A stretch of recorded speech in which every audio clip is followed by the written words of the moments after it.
इस धरती पर जितने भी महापुरुष आए हैं, सबों को बदनाम करने की साजिश, उन्हें नीचे गिराने की साजिश मानवों द्वारा पुरजोर की गई है। भगवान बुद्ध जानते हैं ना कितने बड़े महापुरुष थे।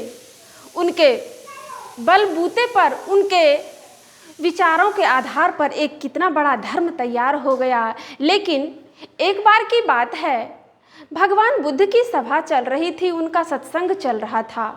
भगवान बुद्ध मंचासीन थे, मंच पर बैठकर उपदेश दे रहे थे।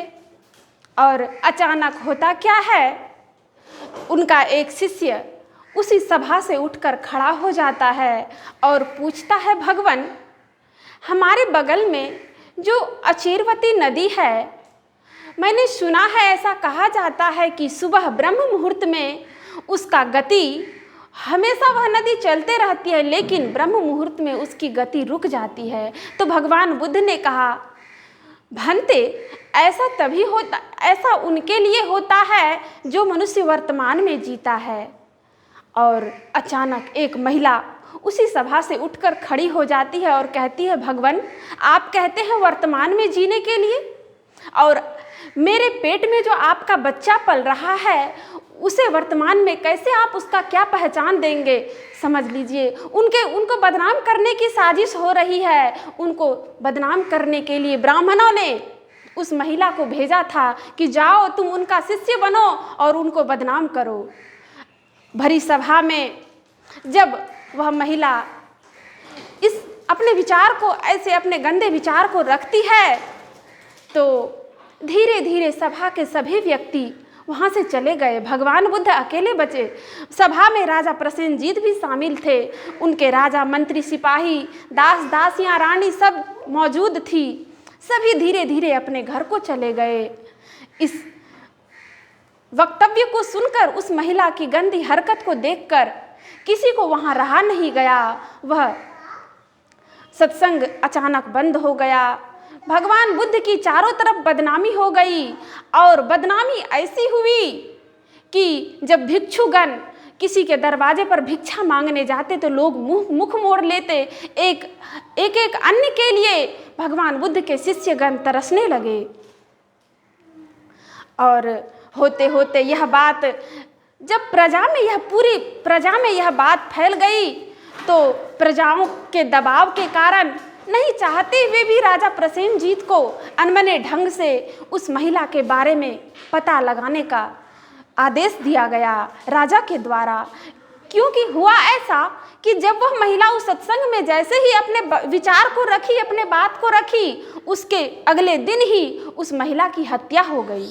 और उस महिला की हत्या करके भगवान बुद्ध के कुटी के पीछे में उसके लाश को दफना दिया गया। यह सब ब्राह्मणों की साजिश थी।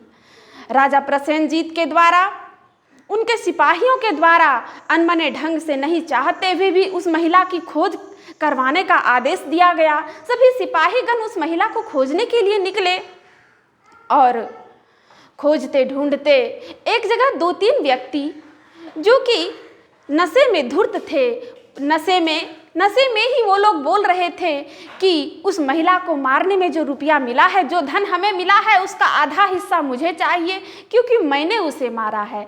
एक नशेड़ी बोला कि नहीं, यह प्रस्ताव लेकर ब्राह्मण लोग मेरे पास आए थे, इसलिए उस महिला को मारने में जो धन मिला है, उसका आधा हिस्सा मुझे मिलना चाहिए। तीनों अपने आपस में बातचीत कर रहे थे। सिपाही वहाँ पहुँचे तो उस सिपाहियों ने तीनों नशेड़ियों को पकड़ा और राजा के प्रसेनजीत के दरबार में उपस्थित किया गया, और उन्हें डराया गया, धमकाया गया, और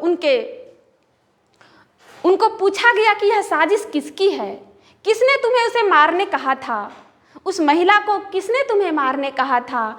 तो उन दंडित व्यक्तियों ने, आताताइयों ने कहा कि मुझे यह प्रस्ताव ब्राह्मणों के द्वारा मिला था, और उन्होंने कहा था कि अगर तुम उस महिला को मार दोगे तो तुम्हें मुँह मांगा धन मिलेगा, तुम जितना चाहोगे मैं तुम्हें धन दूंगा, लेकिन तुम भगवान बुद्ध को बदनाम करो। और जाकर हम लोगों ने मिलकर उस महिला को मारा, और उस लाश को भी ढूंढा गया तो भगवान बुद्ध के कुटी के पीछे उन लोगों ने महिला के लाश को रख दिया था। खोजा गया। हम लोग विचार करें, कितने बड़े बड़े महापुरुष इस संसार में आते हैं, लेकिन सबों को दुख झेलना पड़ता है। कितने बड़े मर्यादा पुरुषोत्तम आए, उन्हें भी दुख हुआ। राजा जनक राजकुमारी थी, राजकुमारी की पुत्री, राजा जनक की बेटी, राजा दशरथ की पुत्र वधू, और मर्यादा पुरुषोत्तम भगवान श्री राम की पत्नी होकर भी उन्हें जंगल में दर दर की ठोकर खाना पड़ा। और हम साधारण से मानव सुख चाहते हैं, जो जो शरीर में आया सबों को दुख भोगना पड़ता है।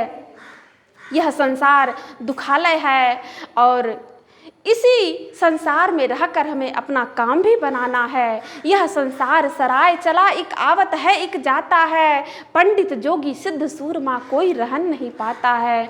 जाना तो सबों को है, लेकिन अपना काम बनाकर अगर चले जाएंगे तो हमें हाथ मलते हुए पछताना नहीं पड़ेगा और गदगद होकर मस्त होकर इस संसार से हंसते हुए जाएंगे।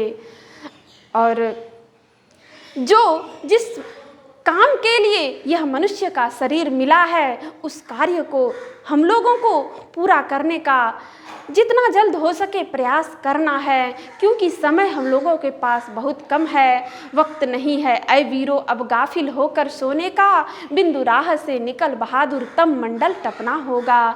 दुख तो रहेगा ही, दुख हमारा पीछा नहीं छोड़ने वाला, क्योंकि सुख और दुख हमारे जीवन के दोनों पहलू हैं।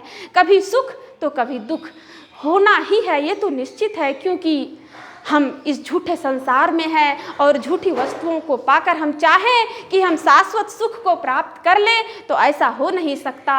अगर हम शाश्वत सुख को चाहते हैं तो हमें शाश्वत परम प्रभु परमात्मा की प्राप्ति का यत्न करना पड़ेगा, तभी हम शाश्वत सुख के अधिकारी होंगे। बोलिए प्रेम से श्री सद्गुरु महाराज की जय।